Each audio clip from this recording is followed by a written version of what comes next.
Hello, welcome to this video once again. 3 steps per week for learning English.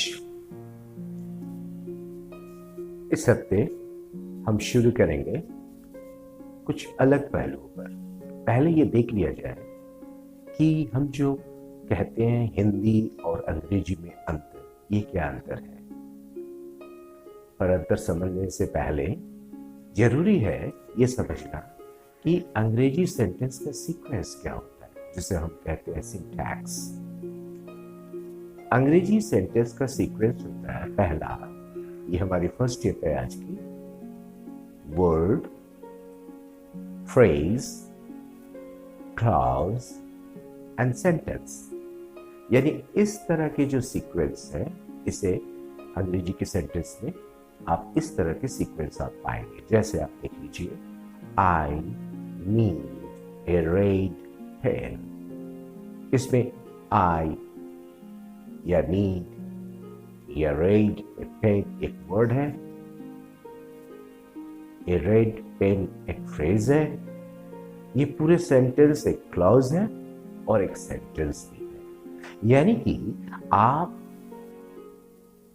एक sentence में एक से ज्यादा क्लॉज भी पा सकते हैं। तो आज की फर्स्ट स्टेप है कि इंग्लिश जो है, इंग्लिश सिंटैक्स को हमें समझने की जरूरत है। दूसरी है इंग्लिश सेंटेंस की, वाक्यों की हिंदी में, हिंदी से क्या अंतर है। इंग्लिश में आप देखेंगे होता है subject plus verb plus object. यानी पहले सब्जेक्ट आता है, फिर वर्ब आता है, फिर ऑब्जेक्ट आता है। हमारी भाषाओं में ये थोड़ी सी अलग सीक्वेंस में होता है, सब्जेक्ट, ऑब्जेक्ट और वर्ब की तरह चलता है। अब सवाल ये है कि हमेशा यही होता है क्या, इसमें कुछ अलग भी होते हैं? तो इसको भी आपको थोड़ा समझ लेना जरूरी है। पहला होता है सब्जेक्ट, वर्ब, ऑब्जेक्ट। जैसे मैंने बोला आई एम प्लेइंग फुटबॉल, अब इसमें आई सब्जेक्ट हो गया, वर्ब हो गया, एम प्लेइंग फुटबॉल ऑब्जेक्ट हो गया। लेकिन इसके अलावा भी कभी कभी ये थोड़ी सी दूसरे ढंग से इसकी रचना होती है, जब सब्जेक्ट बाद में चला जाता है और वर्ब पहले आ जाता है। कल ही एक बच्ची कह रही थी एक सेंटेंस में, नाउ इज ऑल डन। आप सेंटेंस को जरा ध्यान दीजिए, नाउ इज ऑल डन। अब इसमें सब्जेक्ट है ऑल, ये पीछे चला गया और वर्ब इज सामने आ गया। इस ढंग के सेंटेंस को कहते हैं इन्वर्शन। आप सवाल जब करते हैं व्हाट इज योर नेम, इसमें नेम सब्जेक्ट है जो कि एकदम अंत में चला गया और इज जो है वो पहले आ गया। इस तरह के सेंटेंस को कहते हैं इन्वर्शन। इस समय वो सब्जेक्ट, वर्ब, ऑब्जेक्ट वाली जो कंसेप्ट है वो हट जाता है। तीसरा और एक फॉर्मेट है जिसे कहते हैं एम्प्टी सब्जेक्ट। ये देयर या इट देखिए तैयार होता है। जैसे देयर इज ए बॉय। अब देखिए ये देयर का, देयर यहां सब्जेक्ट की तरह आ रहा है, लेकिन ये इज जो लग रहा है ये बॉय के लिए लग रहा है। इट इज रेनिंग, यहां जो इट लगा ये एक सब्जेक्ट की तरह काम कर रहा है, पर ये आप एक अपने आप को इस सब्जेक्ट नहीं बन पाता। हम रेनिंग को समझाने के लिए इट लगाया।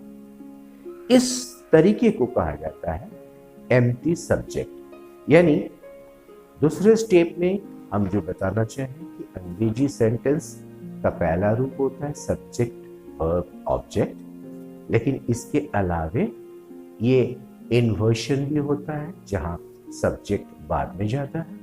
और तीसरा हमने बताया आपको कि एक किस तरह से एक एम्प्टी सब्जेक्ट होता है जो हम देयर या इट देके लगाते हैं। जैसे देयर वॉज ए किंग, यहाँ देयर का कोई रोल नहीं है, किंग के लिए ही हमने यहाँ इज लगाया, लेकिन देयर दे के हम सब्जेक्ट की तरह यूज कर रहे हैं। तो ये हो गया हमारा दूसरा स्टेप।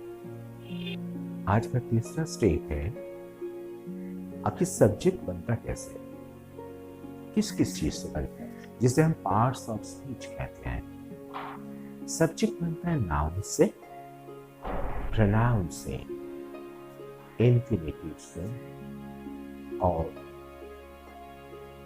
नाउन क्लॉज से। नाउन आप वाकिफ है, नाउन यानी कोई भी नाम नाउन है। नाउन कैसे सब्जेक्ट बनता है ये आप जानते भी हैं।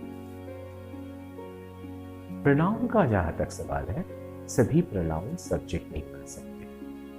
आपने अक्सर सुना होगा लोग अपने परिचय देते समय कहते हैं, जैसे मैं अपना परिचय देने के लिए कह रहा हूं, माई सेल्फ संजय लाहिरी। ये बहुत ही गलत प्रयोग है।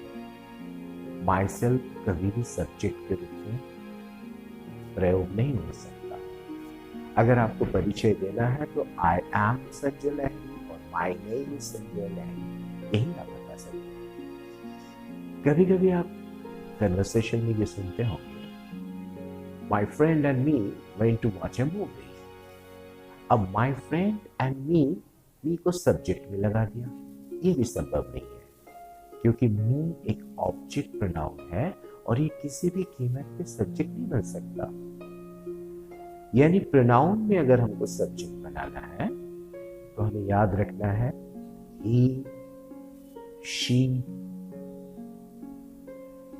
यू, आई, दे, इन सारी प्रोनाउन सब्जेक्ट बन सकता है। तीसरा मैंने बोला इन्फिनिटिव। इन्फिनिटिव कैसे सब्जेक्ट बन सकता है? इन्फिनिटिव क्या है? टू प्लस वर्ब लगा के इन्फिनिटिव होता है, लेकिन इन्फिनिटिव की व्याख्या हम आगे करेंगे। तत्काल आप ये समझ लीजिए कि टू प्लस वर्ब लगा के जो सेंटेंस बनता है उसे इन्फिनिटिव कहते हैं। जैसे आई वॉन्ट टू प्ले, यहाँ टू प्ले इन्फिनिटिव है। तो टू और वर्ब लगा के भी कभी कभी सब्जेक्ट बन सकता है। जैसे to give advice is an easy task.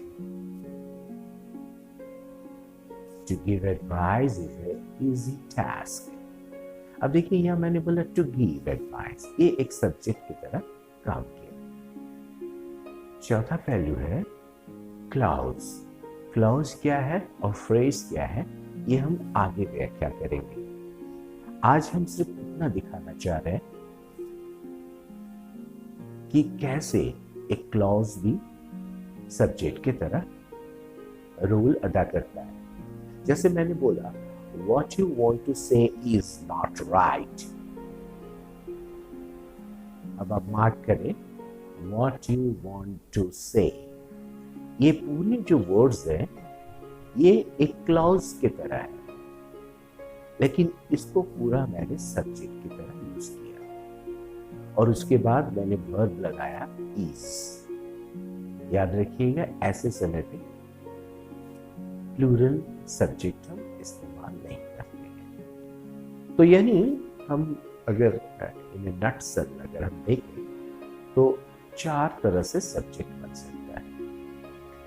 आज ये 3 स्टेप का अगर हम रिकैपिचुलेट करें तो पहले स्टेप में मैंने बताया कि इंग्लिश सेंटेंस का सिंटैक्स क्या है। दूसरे स्टेप में मैंने आपको बताया कि सब्जेक्ट वर्ब ऑब्जेक्ट ये जो सीक्वेंस है ये कैसे बदल भी सकते हैं। और तीसरे में मैंने आपको बताया सब्जेक्ट किस किस चीज बन सकता है। अगर इस वीडियो आपको पसंद आए तो आप इसको लाइक कीजिए, बेल आइकन को दबाइए, शेयर कीजिए। शेयर उन लोगों के साथ जरूर कीजिए जिनके पास ये साधन नहीं है कि वो अंग्रेजी सीखना चाहें पर सीख नहीं पा रहे। हम उन तक पहुंचना चाहते हैं क्योंकि आप ये मानकर चलिए कि अंग्रेजी ही ज्ञान का मापदंड नहीं है, लेकिन आने वाले समय अंग्रेजी एक बहुत बड़ी भूमिका अदा करने जा रही है। अंग्रेजी किसी को काफी हुनर होने के बावजूद भी नौकरी से वंचित कर सकता है, नौकरी से उन्हें दूर ढकेल सकता है। प्रयास कीजिए उन दोस्तों के साथ इसको साझा करने का, ताकि वो देखें, वो इसे पसंद करें और इससे सीखें। और जैसा कि हमने पहले भी आपको बताया था कि कोई भी सवाल अगर आपके पास है तो आप बेहिचक हमारे साथ शेयर कर सकते हैं, हम इसका जवाब देंगे। और अगर आप चाहते हैं कि आप एग्ज़ाम देना है, ऑनलाइन एग्ज़ाम देके आप समझना चाहते हैं कि आपकी गहराई कितनी है, तो आप हमारे साथ ऑनलाइन एग्ज़ाम भी ले सकते हैं। ये सारे निःशुल्क है, ये सारे निःशुल्क है। इसलिए प्रयास कीजिए इस वीडियो को शेयर करने के लिए और उन लोगों के बीच जाने के लिए जिन्हें वाकई अंग्रेजी की ज़रूरत है और सही अंग्रेजी की ज़रूरत है। आज इतना ही तक, नेक्स्ट वीडियो के लिए तब तक स्वस्थ रहिए, अच्छा रहिए, फिर मिलेंगे। Thank you.